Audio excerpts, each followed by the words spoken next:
Good evening. Welcome to my COVID-19 diaries.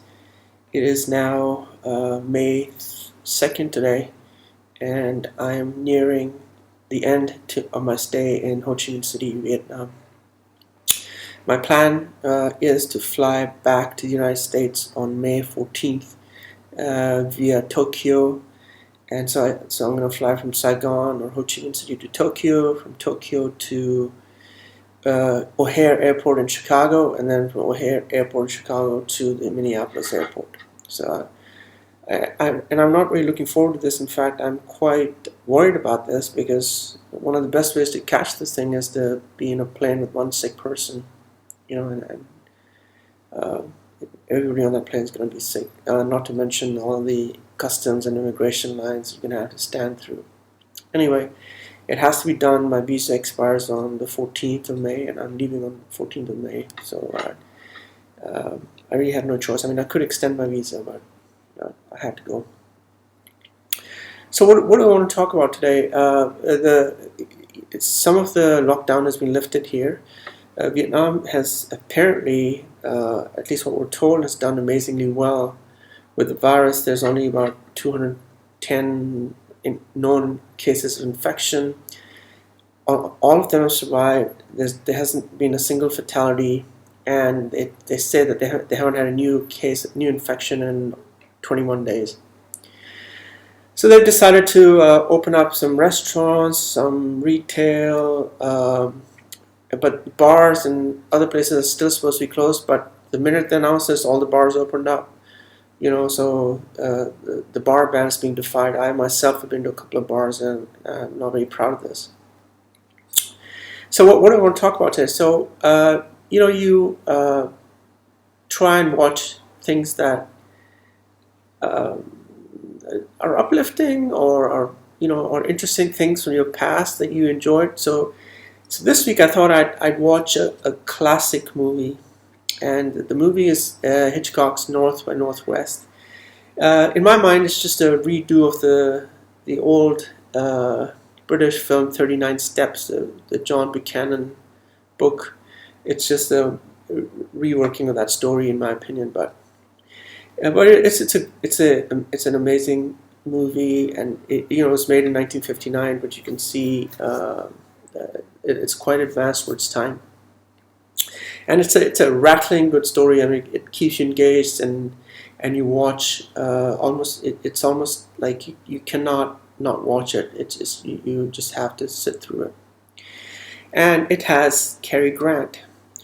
Now, so when I was watching this movie, and I was watching Cary Grant, and this made me think of Cary Grant.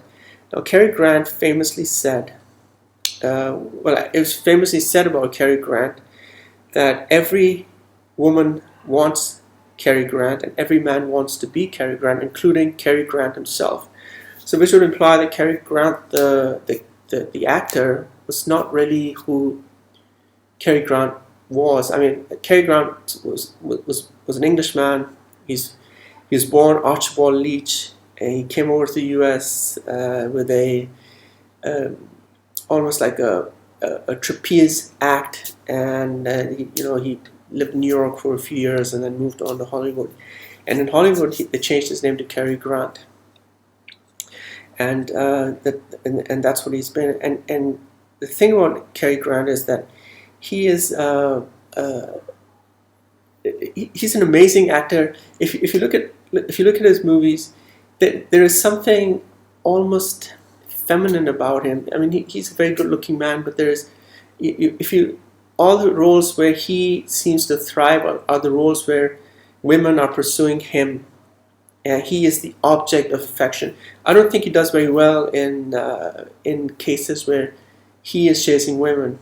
And very famously, if you remember, there was a movie, and this is well before our time, but if you're a movie buff, you might remember there was a movie called Some Like It Hot with Tony Curtis in it. And famously in that movie, Tony Curtis plays a hammy version of Cary Grant. So this made me start thinking about who was Cary Grant.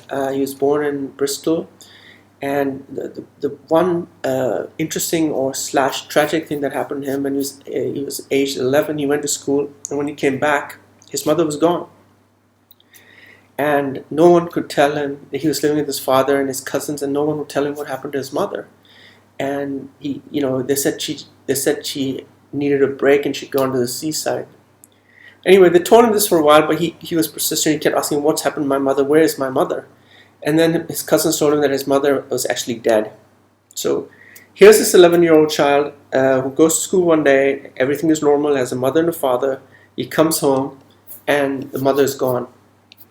And then he's told, first he's told that she's away on a holiday, and then he's told that she's dead.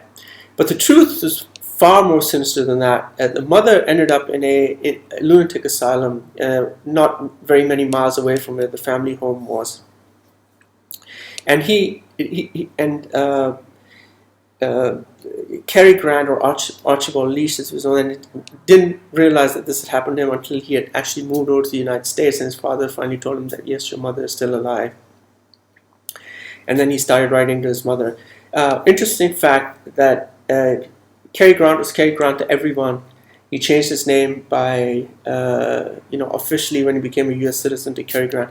But the only person who ever called him Archie was his mother, and there's supposedly this cache of letters that the mother wrote to him and he wrote to his mother, which are all very affectionate.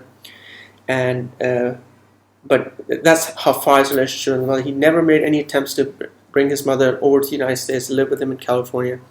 Because I don't think that he wanted a mother calling him Archie when he was Cary Grant. So this was the thing about Cary Grant. And another thing that I don't know has not been explored, but I think that Cary Grant, although was married 5 times, but I think he might have been gay. And obviously, this was in the days when this was not, it was a sort of taboo subject then, because the happiest times that he says in his life were when he was living in this bachelor pad with, I can't think of this actor's name, Ridley Scott, I think. And Ridley Scott, you might remember him. He was famous for making all these Western movies set in California. So these magnificent scenes of California desert scenes. The stand tall and saddle genre of the Western movie. And so they lived together for many years in this bachelor pad, and both of them were bachelors and never got married. And so there is perhaps something there. But Cary Grant was just an amazing actor. He could, whatever he put his mind to, he could really do. And then as his acting career, as he aged and his acting career went a bit on the back foot, he reinvented himself as a very successful businessman. He was a good investor. He sat on the board of several companies, and he became quite wealthy by making shrewd investments. And he died also in a bizarre manner. He was in I think Devonport, Iowa, of all places, and he was doing some kind of stage show with conversations with Cary Grant. And as he came to do his performance on stage, he started feeling unwell, and he went back, and he had what we think was a stroke. His blood pressure shot up to 220. The doctor came, but he didn't. The doctor wanted to take him to the hospital, but he didn't want to go to the hospital. He somehow had this death wish, and he wanted to, he didn't want to be treated in the hospital. So he actually died in Iowa. He was aged about 82 years old, and thus ended a very remarkable career of a very remarkable man. So that's what I thought I wanted to talk about. It was a completely unexpected direction that I went in. I wanted to talk about North. I hardly talked about the movie. It has a young Eva St. Marie that falls in love with the Cary Grant character, and it's a fantastic movie. If you haven't seen it, it's almost an iconic movie. It's a must-see movie. It brings the best out of Cary Grant and the best out of a Hitchcock production. So you should definitely see it. But I'm sorry I got sidetracked because I think Cary Grant is such an interesting character. Take care, and I hope we're all going to survive this pandemic. And I'm looking forward to coming back into the United States in a couple of weeks. Take care.